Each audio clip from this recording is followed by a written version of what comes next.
আসসালামু আলাইকুম।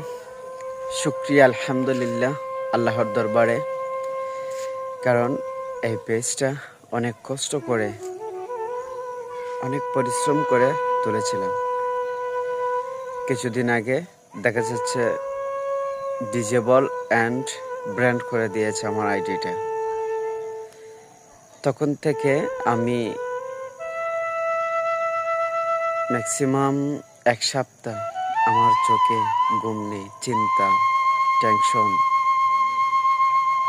আমার ভিতরটা যেন মানে ফেটে দুই ভাগ হয়ে গেছে। আমি কি বলবো, একটা কষ্ট লেগেছে। যাই হোক, আল্লাহর অশেষ মেহেরবানিতে আমার আইডিটা চলে আসছে। অনেক কষ্ট করছি, অনেকের সাথে যোগাযোগ করেছি। অনেকে বলছে এই আইডি আর ফিরে আসবে না। সেটা সম্ভব না, কারণ এটাকে ডিসেবল করে দিয়েছে ফেসবুক কোম্পানি এর জন্য। তবে আমার একটা ছোটো ভাইকে নিয়ে আমি অনেক কষ্ট করছি, আর ফেসবুকের কাছে আপিল করেছি।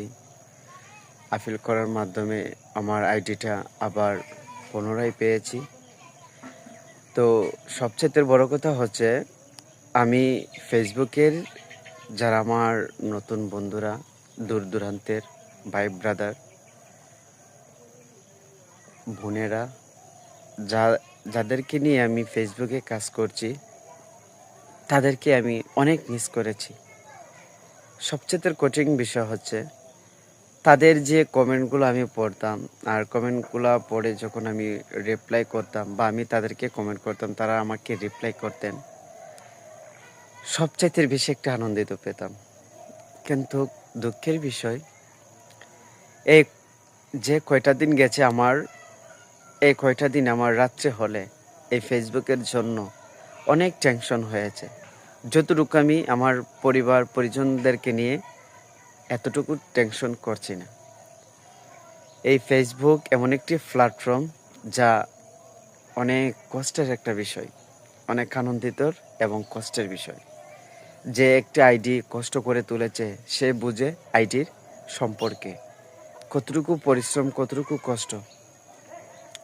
তো সব কিছু মিলিয়া ফেসবুক টিমকে আমি অসংখ্য ধন্যবাদ জানাই যে আমার আইডিটা আমাকে পুনরায় দিয়েছে, এবং আমি আবার নতুন করে কাজ করতে পারবো। আবার